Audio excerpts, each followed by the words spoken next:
ما عمرنا سمعنا الرأي المعارض في قطر السيد الوزير.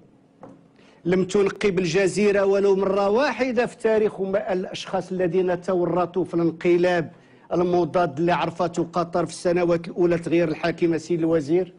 ما عمرنا سمعنا شاهد على العصر السيد الوزير في أحداث قطر لم يناقش الاتجاه المعاكس السيد الوزير دور الشيخ خاموزة في تدبير الشأن القطري. ما كان عرفوش السيد الوزير كيفاش ومن اسمح لي ومن يستفيد من ثروة قطر ومن لا يستفيد. كاينه خلافات حدودية السيد الوزير عند قطر. لم نشاهد رسوم بيانية في برامج خاصة ونشارات كتسطر لنا مناطق الخلافات الحدودية لجزيرة قطر مع جيرانها. كيعرف شيء المشاهد العربي والمغربي يا سيد الوزير متى سترحل القوات الأمريكية المتواجدة في قطر، ولكن كنعرفوا أن الجنود ديالها يفوقون عدد سكان قطر الأصليين والمكفولين.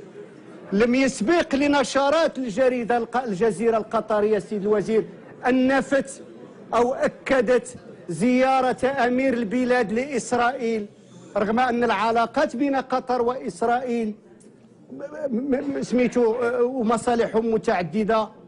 وبغيناكم الله يكثر خيرك، انت مسؤول حكومي يا سيدي الوزير، تعطيونا نظركم في هذه الموضوعيه وفي هذا الراي والراي الاخر.